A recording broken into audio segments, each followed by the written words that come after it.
Hi, welcome to the training video for the law enforcement agencies using STIMS, North Carolina's Sexual Assault Evidence Collection Kit Tracking and Information Management System.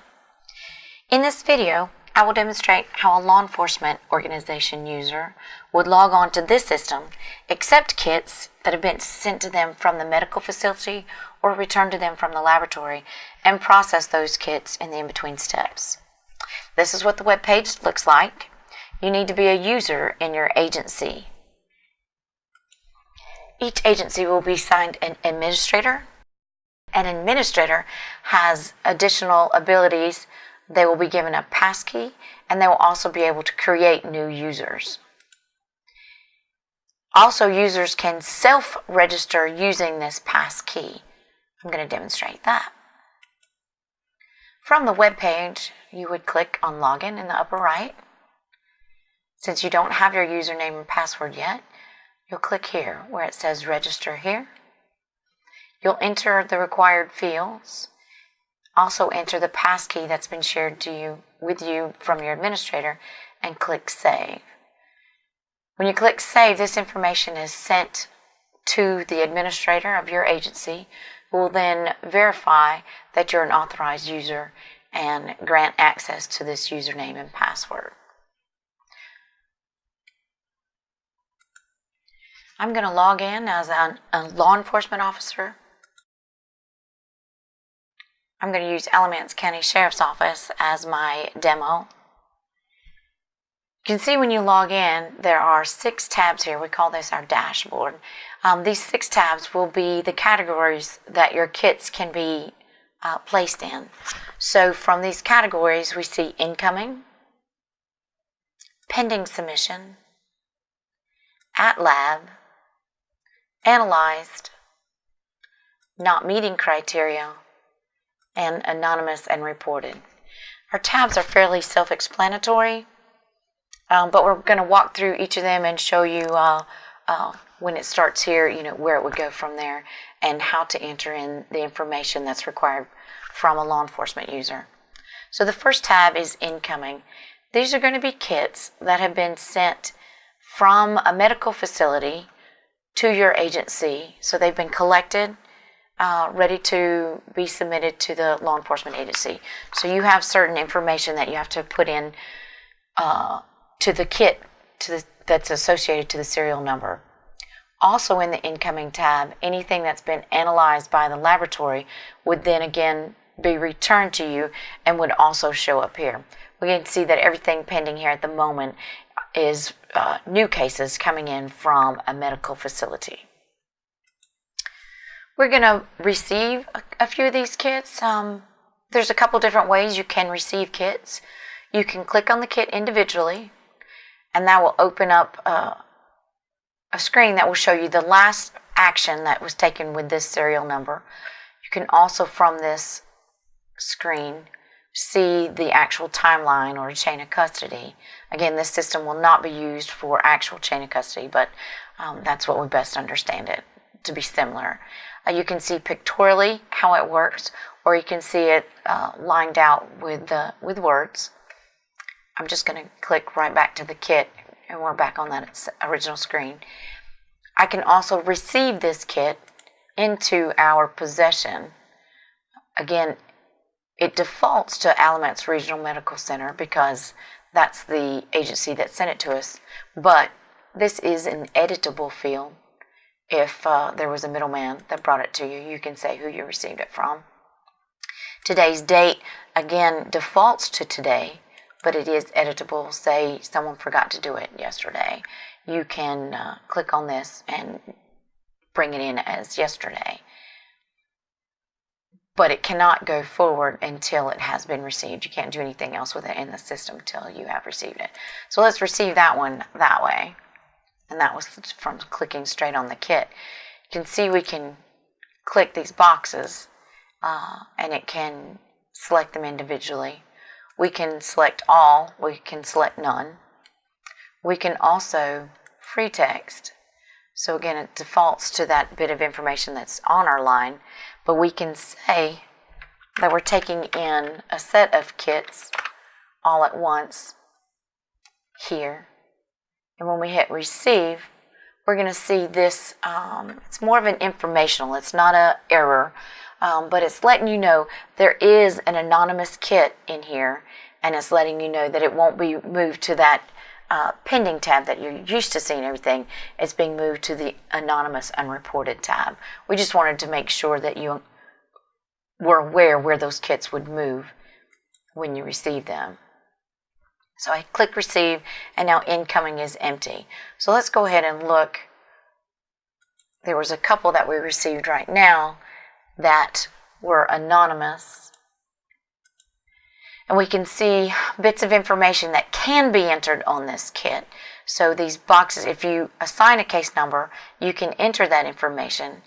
But some agencies are simply the go-between. They pick it up from the medical facility and they place it into this mailing system to send it to LESS. If that's your role, then you would click on, you can just type in L and it brings it up. You can type on LESS and send that kit right on to LESS and go ahead and drop it off at the mail, and it is now going to properly show its steps from the time that it was created. Some agencies have chosen to retain their anonymous kits. They will probably assign a case number so that they know what's sitting there. Again, there will be very little information in their data system, but whatever information has been assigned to it can be placed here. You'll see that it's listed as anonymous storage. This kit cannot be sent to the laboratory with it remaining as an anonymous or unreported kit at this time. If down the way the victim decides to report and chooses to become a named and file charges, that information can be edited in this screen, in this field, under the same kit number. And when you do that, now kit 36, it says, if you do this, you can't go back and change it. Yes, I do want to send that kit to the lab because the victim has come forward, and now you can see it is here under my pending submissions tab, where it was previously anonymous. Now our victim is named, and again, this is no longer an editable field. So these fields are required.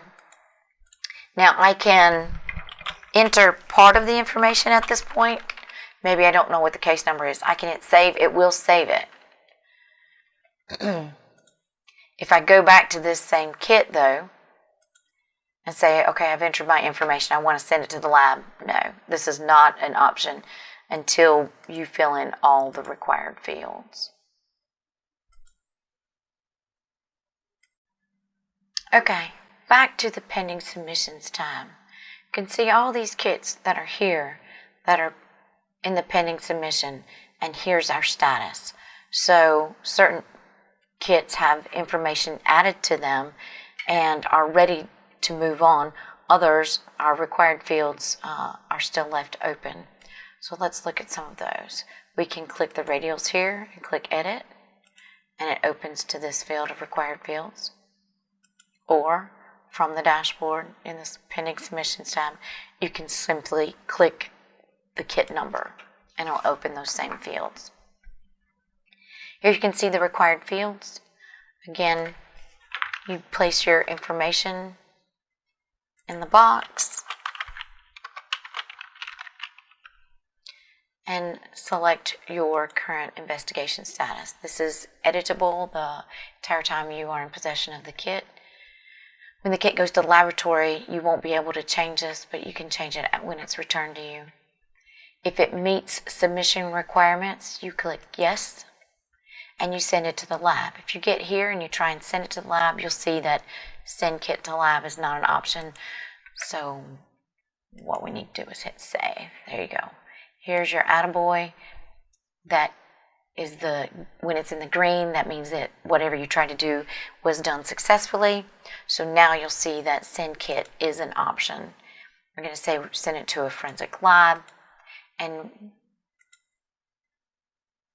send it right over there. So now this number has been reduced by 1. That kit is no longer in our list. However, we can look here at lab and you'll see kit 37 is waiting at the lab. When you look at 37 when it's in the at lab status, you'll see that all these fields are here, but they are not editable. You can see the timeline or the chain of custody, but you can't do anything, can't change anything. So let's go back to the dashboard and look at our pending submissions. So we've received all of our kits. Some of them were anonymous, and we saw what happens to those. Then the rest of them came here to our pending submissions. So we took 37, it met submission requirements, and we moved it on to the lab. Also, there's another option under the data, which is meet submission requirements and no. You can see that it's required. If you select no, an additional field will open and this kit would be transferred to a different tab, the not meeting criteria tab. At this time, we ask that you not click no. You either click yes or you leave it blank. Leaving it blank will make it ineligible to send to the lab once you hit save. Yes will make it eligible. We are waiting on committee feedback and possibly legislation on kit testing before we implement the criteria into the tracking system. And the no function may not be available in future versions. So at this time we ask that you not click no. Therefore, there should never be anything in your not meeting criteria tab. So you find that the kits at the laboratory are adding up as we send them across. Again, you can see the information, but it is not editable at this point. Once a kit goes to the laboratory and is analyzed, it's then returned to the sheriff's office. It'll show up in your incoming tab and you'll receive it. And once it's been received, it will now show up in your analyzed tab. So while it's at the lab, it's here. When they return it, it will come to incoming. You'll receive it and it'll be placed in this tab. Here it can rest until you either have court and you take it to court, or it has a destruction court order for it. Again, be very careful about destroying any evidence due to the statutes that cover all this. So this is just a quick reminder. Before you do any destruction, make sure that you have followed the guidelines. But again, your status is analyzed by a lab, and you can add a destruction date, leave it blank, depending on what's going on in your agency. It's either open and active, or it's been cleared by arrest. Because it's been worked, hopefully we're going to arrest someone and it's going to be cleared by arrest. Hit save. You can edit kits when they are in your analyzed tab. Again, you cannot change cases or change information when they're at the lab. But once you've received it back, you can edit them. So we've covered all the tabs: incoming, whether it's returning from the lab or sending originally from the medical facility. When it's received, it will either go to pending submission or to anonymous. From the pending submission, we will enter in the required data in a kit through the required fields. And then we will send those kits to the laboratory. The laboratory at lab tab shows you all the kits that are waiting at the laboratory. When the laboratory is completed and entered their information into the system, it will be returned to the incoming tab. When you receive it again into your agency, it will move the kit to the Analyze tab. So again, this is a natural flow for a kit. It will sit here in the Analyze tab until it's either destroyed or sent to court, or something does happen with the kit, but it can stay here indefinitely. And as previously stated, we will not use the Not Meeting Criteria tab. When it's received at pending submission, you will not click no. You'll only click yes or leave this whole blank. And then we've covered the anonymous tab well. If it remains in anonymous storage until the victim chooses to report to the law enforcement agency and file a crime. The system was created to give the victim better access to the status of her kit, his or her kit. Without them having to have a login, they're able to track their kit. So let's just put in a couple kits that we entered earlier. They'll be given that kit number as they leave the medical facility. It'll be on their paperwork. And so all they've got to do is type in their shortened version, or they can type in all the leading zeros and hit enter. And it will open up, again, that timeline or the chain of custody. And it'll show where that kit is moved. And it will show the current status. So if they've reported it anonymous and it's sitting in anonymous status, then they will be happy there. Let's look at another one. And again, you'll notice there's no personal information listed anywhere. So again, we just know that this kit was sent just from Searchy to the hospital, and the hospital collected it and sent it to the sheriff's office, and then the sheriff's office sent it to the lab. So right now, the status is sent to the lab.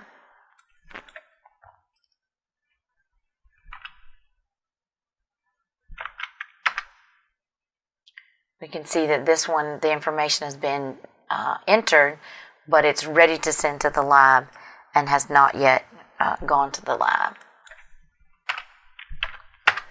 And then we can see this one, the status is analyzed by the lab, and you can see all the steps as it goes. So again, your public access or victim access can give certain information. There's no notes, there's no personal information, just shows the current status, the current location of their individual kit. So an individual can see their personal kit, but we thought that the agencies, law enforcement agencies, need to be able to search or do a little bit more. So here from the search window, you can see, we can show search. Many times you're being asked to provide information to your sheriff or chief, as well as the media, about how many kits you've had this year, or different things. How many do you have at the lab? It will show all of your kits here in a general one, but you can pull out and say how many kits from between since, about how many kits before today's date are in your system, or whatever date you're looking for. And then click search, and it's going to pull up all the kits that would meet that criteria that you put out. So they're going to be collected before the 20th of August. So there's all your kits. So you can do you can export this information, or you can just look at it. So let's go back and look at another search. So you can export it to an Excel spreadsheet or search it. Say you know what the lab number is. You can put in the lab number. You know what your number is, but you don't know what the kit number is. Most of this information should all be in your system, but it makes it another good way in order to track them, and you won't have any false positives or missing anything, because all of your kits are going to be placed into this system and can be searchable depending on the criteria that you ask for. Well, that concludes the training for the law enforcement agencies. I hope that you've gotten something out of this training. My name is Susie Barker. I'll be the kit tracking system administrator, statewide administrator. So if you have any questions, please feel free to call me. My number's on the screen, 919-582-8841. Or you can email me. Sometimes that's a lot quicker. sbarker@ncdoj.gov. just send me an email and I'll respond as quickly as possible. If I don't have the answers, I will track them down for you. I appreciate your attention through this training, and have a wonderful day.